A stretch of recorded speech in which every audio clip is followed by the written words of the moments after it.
পুলিশের চাকরির সূত্রে অমিতের বদলি লেগেই থাকে। এই প্রথমবার তার গ্রামে বদলি।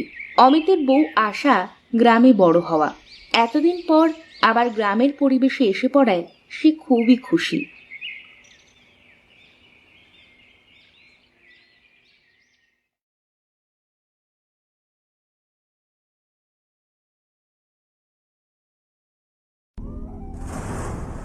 মা, এই বাড়িটা কত আলাদা, আর কি সুন্দর খোলা মেলা, এত সুন্দর উঠান। ঠিক বলেছ, এখন থেকে আমরা খুব খেলবো, কেমন? রণ, একটু সাবধানে বাবা। তুমি এক কাজ করো, আমি আর বাবা জিনিসগুলো গুছিয়ে নিতে নিতে তুমি পিছনের বাগানটা ঘুরে এসো তো। পেছনে বাগানও আছে, কি মজা।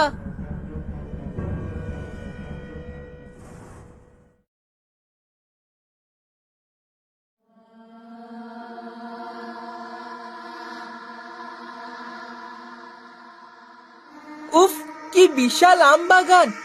এত জায়গায় ঘুরেছি, এমনটা আর কোথাও দেখিনি।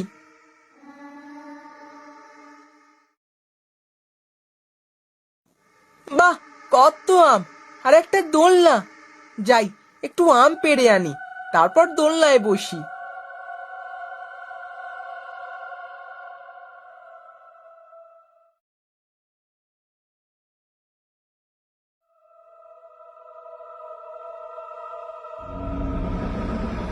তুমি কে? এখানে কি করছো? আমার নাম লিলি। আমি ওই দিকের একটা বাড়িতে থাকি। এই দোলনাটা আমিই বেঁধেছি। বাহ, আমায় চড়তে দেবে? তোমরা তো এই গ্রামের মনে হয় না। না, আমরা আজই এসেছি। আমার বাবার এখানে চাকরি, তাই আমি আর মা ওনার সাথে এসেছি। আচ্ছা, তোমার এই গ্রামে তো কোনো বন্ধু নেই। কেন, তুমি আছো তো। চলো তাহলে তোমাকে দেখাই আমি কি করতে এই আম বাগানে আসি।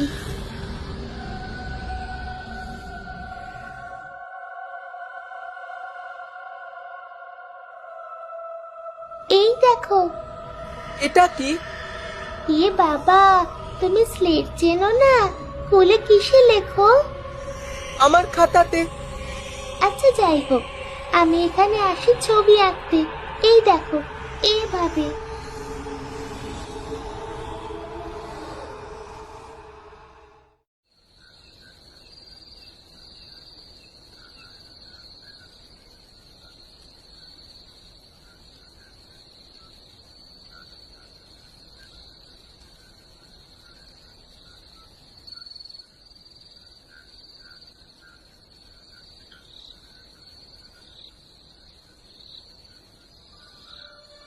কি হলো রণ, এভাবে এখানে বসে আছিস?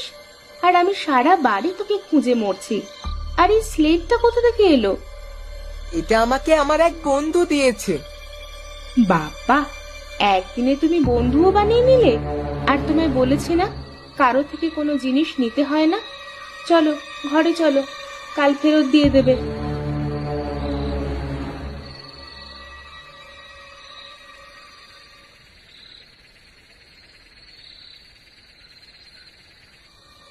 লিলি, তুমি এত রাতে এখানে?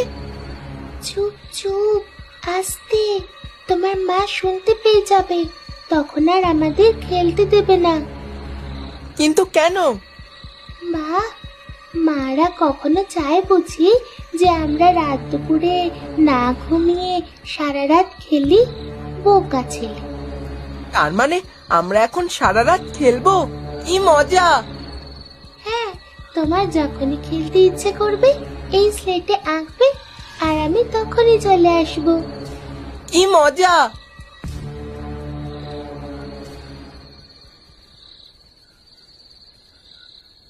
রণ, পড়তে বসো। কেন দৌড়োদৌড়ি করছো বলো তো?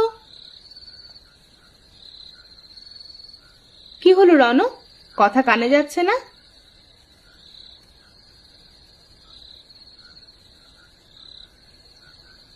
কি হলো রণ, তুই আবার বাগানে গিয়ে খেলে কাদা মাখা পায়ে এসেছিস? আর পুরো বাড়ি কাদা কাদা করে দিয়েছিস। তোকে না বলেছি পড়তে বসতে?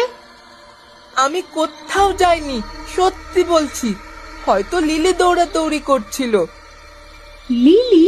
কে লিলি? আমার বন্ধু লিলি, এই তো ও বসে আছে, দেখতে পাচ্ছ না? কি বলছো পাগলের মতো রণ? মাথা ঠিক আছে তোমার?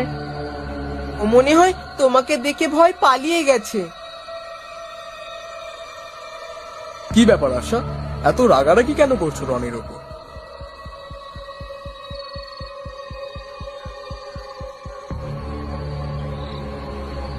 এই স্লেটটা নিয়ে আর খেলবে না তুমি, বুঝেছো?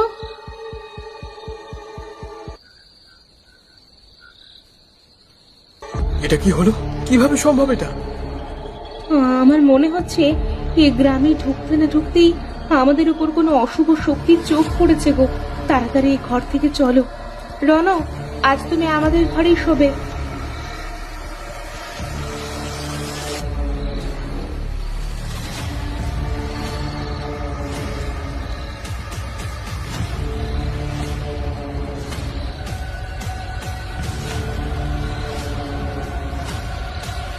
শুনছো? তাড়াতাড়ি ওঠো, রণ ঘরে নেই।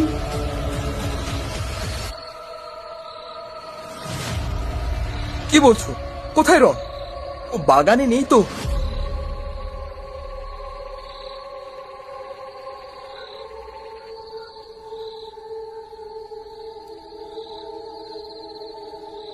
রণ, এই রণ, এই রাত দুপুরে দোলনা তুলছিস কেন? নেমে আয়, নেমে আয় বলছি ওখান থেকে। রন, মায়ের কথা কানে যাচ্ছে না নাকি? চল ঘরে চল। না, রণ কোথাও যাবে না, ও আমার সাথে খেলবে। তুমি তুমিই বুঝি লিলি?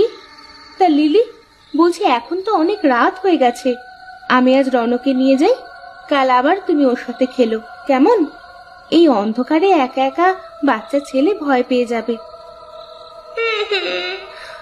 আর আমি যে কতদিন ধরে এখানে অন্ধকারে একা শুয়ে আছি, আমার বুঝি ভয় করে না? ও কোথাও যাবে না। কিন্তু ওকে যে ঘুমোতে হবে। বেশ, ওকে আজীবনের মতো ঘুম পাড়িয়ে দিচ্ছি।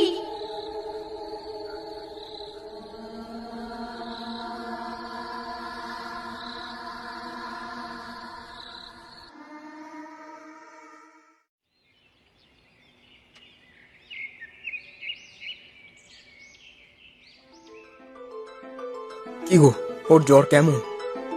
ওর জ্বর একটুও কমছে না, সেই সকাল থেকে কত ওষুধ খাওয়ালাম, কিচ্ছু হচ্ছে না। বৌদি, এভাবে হবে না। আপনাকে তো ঠিক চিনলাম না। ইনি চিত্তরাম কাকা, বহুদিন ধরে আমাদের পুলিশ স্টেশনে কাজ করছে। উনি জানেন লিলিকে। আপনি জানেন কে ওই বাচ্চা মেয়েটা কাকা? আর তারা আমাদের উপর অশুভ নজর দেওয়ার কারণ কি? আজ থেকে বহু বছর আগে এখানে এক ইন্সপেক্টর বদলি হয়ে আসেন। তিনি খুবই কড়া ছিলেন। তার থাকাকালীন বহু চোর গুন্ডাকে থানায় বন্দি করা হয়। গ্রামের সবাই তার সময়ে খুবই নিশ্চিন্ত ছিলেন, কিন্তু সম্ভবতই সেটা গ্রামের খারাপ লোকেদের কোনোদিনই ভালো লাগেনি। সেই ইন্সপেক্টর স্যারের এক ছোট্ট 6 বছরের মেয়ে ছিল, তারই নাম লিলি। হঠাৎ করে একদিন লিলিকে পাওয়া যায় না। ইন্সপেক্টর আর তার স্ত্রী আকাশ পাতাল এক করে ফেললেন। মাসের পর মাস কেটে যায়, শেষ অবধি তার স্ত্রী পাগল হয়ে যান মেয়ের শোকে। আর ইন্সপেক্টর তার চিকিৎসার জন্য গ্রাম ছেড়ে বদলি নিয়ে অন্য জায়গায় চলে যান। আর লিলির কি হয়, তাকে খুঁজে পাওয়া যায়নি? না, অত ফুটফুটে মেয়েটা যেন হাওয়া হয়ে গেল। আমরা সবাই সন্দেহ করেছি যে এই গ্রামের চোর ডাকাতরাই তাকে তুলে নিয়ে গেছে ইন্সপেক্টরের উপর প্রতিশোধ নেওয়ার জন্য, কিন্তু তুলে কোথায় যে নিয়ে গেছে কেউ জানে না। কাল লিলি বলছিল সে নাকি অন্ধকারে গাছের নিচে ঘুমিয়ে আছে। আমার মন বলছে ওখানেই লিলিকে মেরে পুঁতে ফেলেছিল। কি বলছো কি? ঠিক বলছি। চিত্তরাম কাকা, কাল সকালে আপনি থানা থেকে লোকজন নিয়ে আসুন আমার বাড়িতে, আম বাগানটা খুঁড়তে হবে।